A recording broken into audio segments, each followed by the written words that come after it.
todo lo que se mueva en esas aguas vivirá y recibirá sanidad. El Río, una iglesia relacional, experiencial y de restauración. Hola y bienvenidos a otro video podcast aquí en El Río Iglesia Cristiana. Estamos muy felices de todo el material que podemos compartir con ustedes para seguir creciendo y edificándonos. Quiero recordarles nuestras redes sociales en Instagram como El Río Iglesia.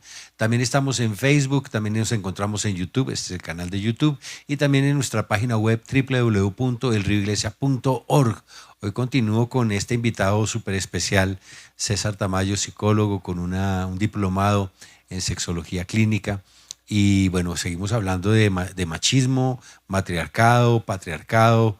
O sea, tenemos un montón de temas para tratar. Bienvenido una vez más, César, y muchas gracias. Gracias, Andrés. Bueno, hablemos de machismo y matriarcado.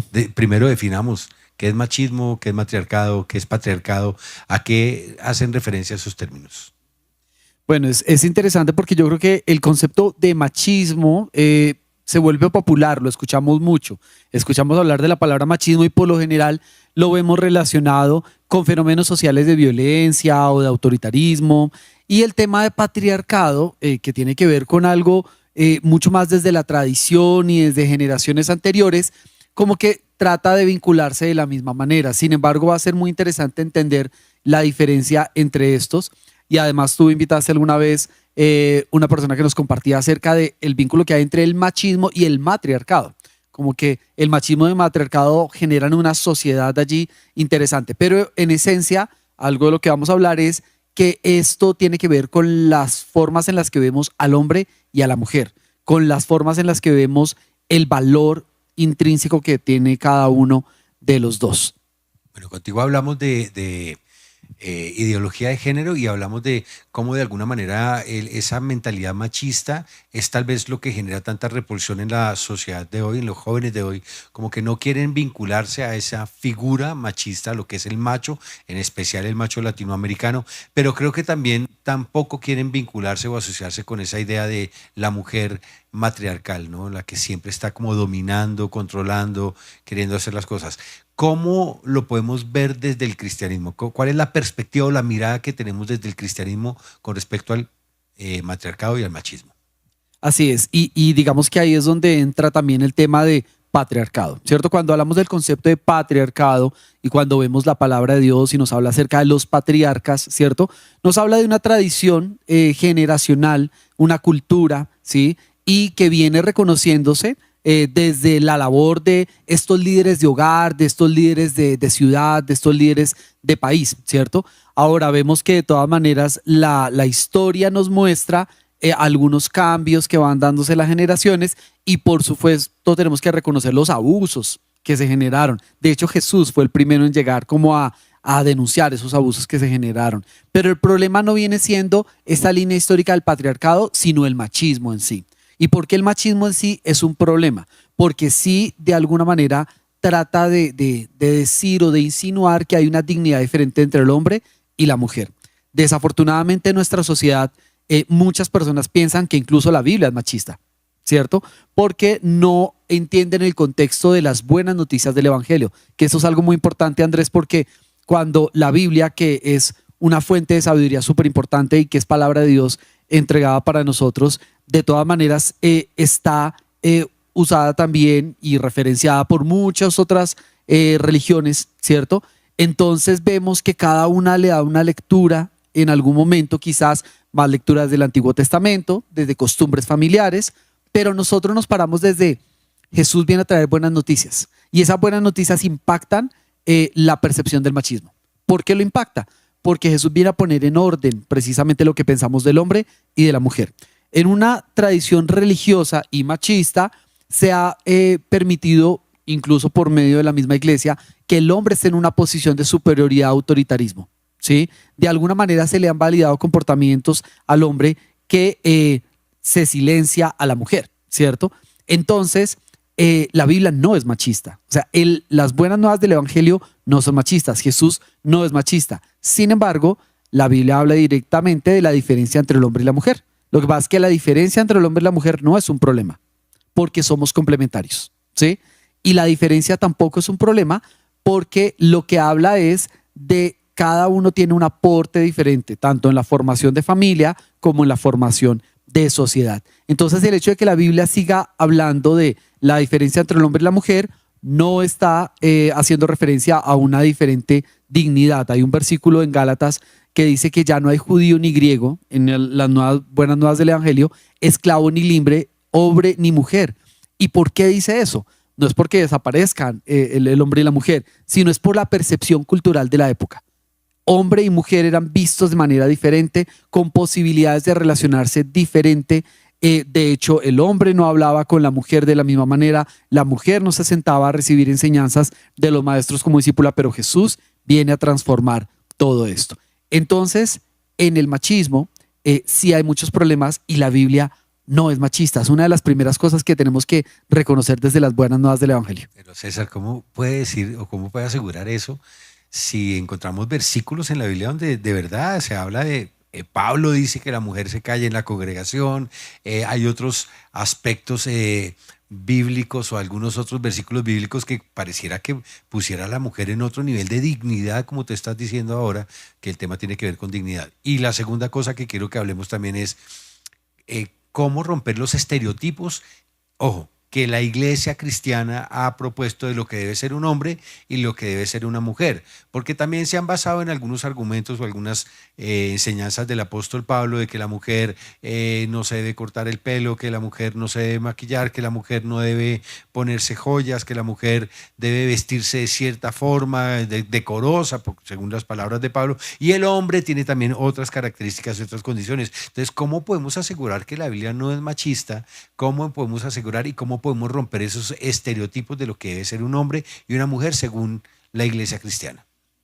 Muy buena pregunta y lo digo con mucha seguridad porque cuando vemos el ministerio terrenal de Jesús, cuando vemos la forma en la que Jesús se dirigió tanto a hombres como mujeres, no lo hizo desde una diferente dignidad entre hombres y mujeres. Jesús en su ministerio terrenal tenía hombres y mujeres en su equipo de servicio, por decirlo de alguna manera, y en su equipo de discipulado. Y de hecho reivindicó la dignidad de la mujer en escenas súper claras. Cuando la mujer iba a ser apedreada, Jesús reivindicó la dignidad de esta mujer en ese momento. Cuando se encontró con la mujer en el pozo, ¿sí?, lo hizo en condiciones en las que social, cultural y religiosamente no debía haberlo hecho. Él no debería haberse acercado a esa mujer, a hablarle de esa manera. Ella misma interpela y le dice, ¿cómo tú, hombre judío, estás hablando conmigo? ¿Cierto? Entonces, de manera categórica podemos decir que el mensaje de Cristo no es machista, ¿cierto? Ahora, tú bien hablas acerca de los mensajes y los versículos específicos en los que el apóstol Pablo habla como cosas, mujeres callen en la congregación. Hace mucho tiempo tuvimos un seminario donde Eduard Leal nos hablaba acerca de lo que pasaba en la iglesia de Corinto en la época, en el tema de el contexto de la época y en el culto en Corinto que se le hacía a Diana, ¿sí? Y entonces en prácticas de esa época como la prostitución cultural y el tema también de una batalla de géneros en la que en esta región de hecho las mujeres estaban ejerciendo un tema también de control y de dominio y de manipulación muy fuerte. Entonces desde el contexto quizás podemos entender un poco que Pablo estaba hablando en ese momento a algo específico del contexto. Pero hay algo que me llamó mucho la atención también, no solo en Corintios sino en otras de las epístolas. El apóstol Pablo dice, esclavos, sométanse a sus amos. ¿Y por qué hablo de esto? Porque resulta que la pregunta es, ¿Dios diseñó al ser humano para que unos fueran esclavos de otros? ¿Ese es el plan de Dios? No es el plan de Dios. Sin embargo, en el contexto de la época, cuando Pablo está hablando de las buenas nuevas del Evangelio, cuando Pablo está hablando del Evangelio, cuando nos dice que nosotros seamos representantes del amor de Cristo, que seamos humildes, que seamos mansos, que podamos poner la otra mejilla. Entonces quizás es donde se remite a esas enseñanzas específicas y le está enseñando a estos esclavos en esa condición de la época, no dentro del diseño de Dios, ¿sí? Y les está diciendo, ustedes ya tienen las buenas nuevas del Evangelio, pero en esta condición en la que ustedes están, donde tienen esos amos terrenales, sométanse a esos amos terrenales y hagan las cosas como para Dios. Sin embargo, vemos que hoy en día hablamos de esclavos y amos. Desafortunadamente, socialmente muchos dirían, ¡ay, esclavitud moderna! Claro que hay otras formas de esclavitud moderna. Pero la pregunta es, ¿y desde las buenas nuevas del Evangelio, eso es parte del plan de Dios? No, no es parte del plan de Dios la esclavitud. De la misma manera, tampoco es parte del plan de Dios que la mujer esté en una posición de inferioridad. Es parte del plan de Dios que la mujer desempeñe su rol en el diseño que Dios le ha dado, así como es parte del plan de Dios que el hombre desempeñe su rol en la forma en la que Dios nos ha hecho. Pero de hecho hay otras referencias bíblicas interesantes donde dice, hombres no sean ásperos con sus esposas porque eso traerá estorbo a sus oraciones. Entonces, fíjate, digamos cómo hay exhortaciones en la palabra directas también hacia el hombre con respecto a la mujer, poniendo en el tema de si usted es áspero con su esposa, como que Dios ni siquiera lo va a escuchar. Eso tiene un calibre importante. Otra de las referencias bíblicas que resultan siendo polémicas está en Efesios, donde dice hombres son cabezas de sus esposas, dice mujeres sométanse. Ahí hay varias cosas en todo ese texto. Primero, no leer un versículo independiente de su contexto, eso siempre va a ser importante. Y entonces remitirnos, por ejemplo, a Efesios 5:21, que es el versículo antes de hombres sean cabezas, donde dice sujétense los unos a los otros por reverencia a Cristo. Y eso es demasiado especial porque lo que nos habla el Evangelio es de una sujeción mutua, es de una sujeción de respeto. Ahora, luego hace referencia al liderazgo del hombre, pero pues no es un liderazgo como el de nuestra época, no es un liderazgo como lideren como Herodes. Sí, obvio, no es eso. Tampoco es un liderazgo como nuestra época moderna, ¿sí? Donde vemos de repente aquí en Colombia el contexto de Betty la Fea después de muchos años de haber salido por primera vez y uno dice, uy, ese liderazgo del presidente de esa empresa era terrible, ¿no? No habla la palabra de sométanse a esa clase de líderes. ¿Por qué? Porque en ese mismo Efesios después le está diciendo al hombre, amen a sus esposas como Cristo amó a la iglesia. ¡Wow! Incluso eso puede llegar a ser más difícil del someterse a sus esposos. ¿Por qué? Porque Cristo amó a la iglesia de manera sacrificial. El amor de Cristo es sacrificial, se entregó. Entonces, de alguna manera, pone unos estándares bien altos, pero la esencia del mensaje del Evangelio es véanse como Dios los ve. Vean al hombre como Dios lo ve, vean a la mujer como Dios la ve, con dignidad. Cada uno tiene roles diferentes que son complementarios, donde la idea es vincularnos. De hecho, no desde una posición, como que cuál es el rol asignado, como si fuera cuál es el cargo. Lo que Dios quiere que nos hagamos es vincularnos desde el amor. La palabra del Señor dice, vístanse de amor porque este es el vínculo perfecto. Entonces, la palabra de Dios por eso no es machista. Bueno, entonces hablemos de los estereotipos que la iglesia cristiana ha levantado de esto debería ser un hombre, esto debería ser una mujer, así es como se tiene que vestir, así es como se tiene que ver. Muy interesante porque ¿te acuerdas que a principio de año te conté que estábamos haciendo un curso para docentes de Latinoamérica? Estos docentes son docentes cristianos y empezábamos a revisar el tema de estereotipos. Y en muchas iglesias sí, efectivamente, como que incluso está la idea de que la mujer se dedica de las tareas privadas, las tareas del hogar. Esto es la mujer cristiana, pues, que cumple el estándar, es la que está en casa haciendo las tareas de casa únicamente. Pero una de las tareas que dejamos es, leamos Proverbios 31.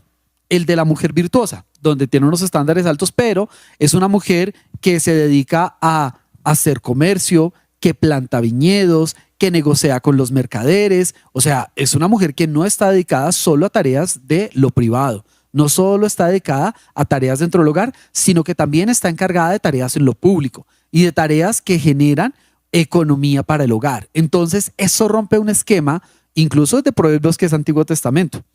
Rompe un esquema que desafortunadamente muchas iglesias, tanto católicas como protestantes, de repente dejamos que durante años estuvieran mezcladas con la teología cristiana, como que la mujer debería estar en el hogar y encargarse únicamente de la crianza de sus hijos, o que esa es la posición más digna. Entonces ahí vemos que hay estereotipos que la iglesia ha adoptado, quizás precisamente por las mismas presiones culturales. Yo creo que algo muy importante, Andrés, y yo busco también preguntándomelo a mí mismo, ¿qué de mi cristianismo está muy influenciado más por costumbres culturales que por el mismo cristianismo en sí, que por el mensaje de Cristo? Y la iglesia ha estado muy presionada por costumbres culturales. Entonces, por eso se han formado esos estereotipos, interpretaciones literales con respecto a, digamos que la forma de vestirse, como que cuando hace referencia a la palabra que el hombre no se vista obviamente como mujer, ni la mujer como el hombre, pero entonces es como, entonces la vestimenta del hombre es corbata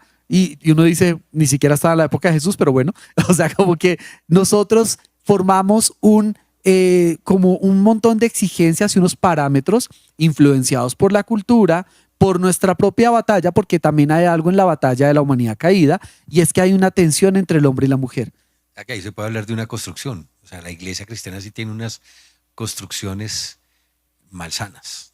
Totalmente. Tenemos unas construcciones y formamos unas doctrinas. Incluso nosotros tenemos que revisar qué doctrinas hemos formado que tienen que pasar por el filtro del Evangelio, de las buenas nuevas de Jesús. Y hay un punto importante también ahí porque en la Biblia yo encuentro mujeres como María Magdalena, como Ruth, como Esther, como Débora, que tienen cada una una función dentro de la sociedad y que están diseñadas de una manera completamente distinta a la una de la otra. O sea que no podemos meter a la mujer en un estereotipo, así es como es la mujer cristiana, esto es lo que es la mujer cristiana o esto es lo que es un hombre, porque también encuentro que hay hombres con un liderazgo maravilloso, pero también hay unos hombres con un carácter pusilánime terrible y que no podemos tomarlos tampoco como que así es como debe ser el hombre cristiano, que se debería romper también ese estereotipo. Y hay un punto también de estereotipo y es con respecto a la relación con Dios.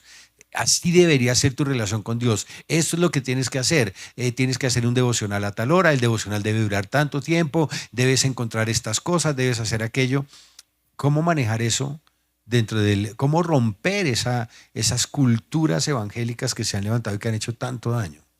Pues yo creo que algo que debemos tener en cuenta es que necesitamos romper esos esquemas. De hecho, la palabra en 2 Corintios 10, del 3 al 5, nos dice que tenemos armas para derribar argumentos y altivez que se levanta contra conocimiento de Dios. Si es un mandato bíblico romper y destruir argumentos y altivez. Argumentos son todas estas ideas incorrectas de lo que es el hombre y la mujer. ¿Cómo hacerlo? ¿Cómo hacerlo para no caer precisamente en esa trampa entonces de crear nosotros una doctrina aparte? Yendo a la palabra. Tú nombraste varios referentes de feminidad bíblico ahorita. Y es importante, nombraste a Débora, por ejemplo, que aun cuando hablamos, por ejemplo, de las buenas nuevas del Evangelio, Débora es un personaje que está en Jueces, en capítulo 4 y 5, porque sale otro personaje femenino súper interesante que se llama Jael, para que lo lean en su casa, Jueces 4 y 5. Y Débora y Jael representan una expresión de feminidad poco convencional, una expresión de feminidad que confronta la religiosidad. Débora es juez de Israel, ¿sí? Y Débora dice que lo hacía con temor y reverencia del Señor. Barak, que era el dirigente del ejército de Israel, en algún momento tiene que ir a la batalla y le dice a Débora, yo no voy a ir sin ti, por favor, ve conmigo, ¿sí? Hay un tema ahí súper interesante, incluso de esa sujeción mutua en un evento del Antiguo Testamento, ¿sí? Y nosotros tenemos la percepción de la feminidad también desde una estética, de una delicadeza particular, pero por ejemplo Jael sale en un momento también de la batalla y acaba con Sisara de una manera no muy estética, no muy delicada, y uno dice, wow, ¿por qué están esos referentes allí? Entonces, ¿cómo hacemos para romper los esquemas y romper los estereotipos? Yendo a la misma palabra y buscando la lectura desde la percepción de Jesús. Por lo menos para mí es demasiado importante eso, como cómo lo mostraste, Señor Jesús, cómo te relacionaste para yo de esa misma manera interpretar la realidad del hombre y de la mujer. Y entonces eso nos puede ayudar a empezar a tener relaciones más saludables. Y esto no es un tema que se queda en lo académico teológico.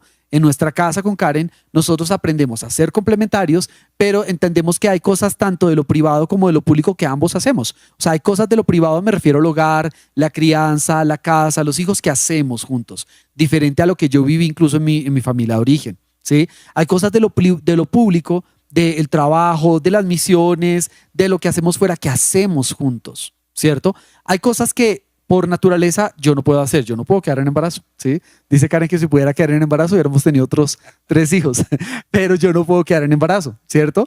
Y ella como mamá aporta cosas específicas a los hijos y a la familia. Ella tiene una sensibilidad que yo no tengo y yo aprendo precisamente esa sensibilidad y de hecho genero una sujeción hacia esa sensibilidad, esa visión femenina. Y ella de la misma manera ha aprendido a identificar también esa visión masculina y lo que aporta dentro del hogar y lo que ella puede generar, esa sujeción que puede generar hacia mí como yo hacia ella.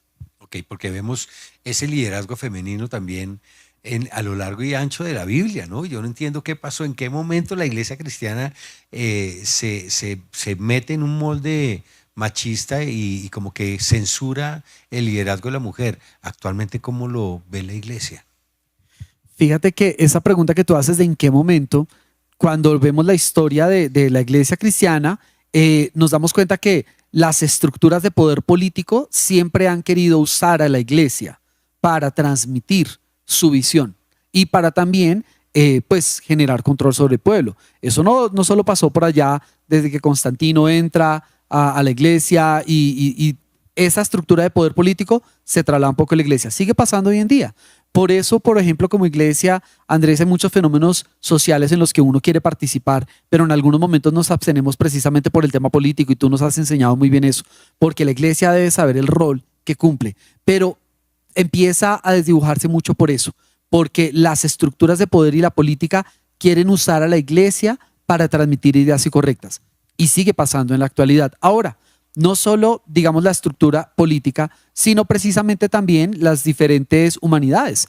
Dentro de espacios que hemos tenido acá, hemos hecho preguntas a mujeres cristianas creyentes, pero que vienen trabajando y estudiando dentro del feminismo y le hemos preguntado cómo lo ven, pero ellas tienen también que hacer ese ejercicio de esto he aprendido y qué es lo que Jesús quiere enseñarme, cuál es la visión que Jesús tiene. Creo que siempre vamos a tener ese reto entre la presión social, estructuras de poder y el mensaje de Jesús para poder vernos como Él nos ve. No solo en temas de género, en temas, por ejemplo, precisamente de posición adquisitiva, por ejemplo, o el tema económico. La sociedad nos pone la presión para ponerle valor a una persona por el mayor poder adquisitivo, ¿sí? O por la productividad que tiene, cuando Jesús nos muestra que el valor que tenemos, hombres y mujeres, es desarrollado desde su diseño en nosotros.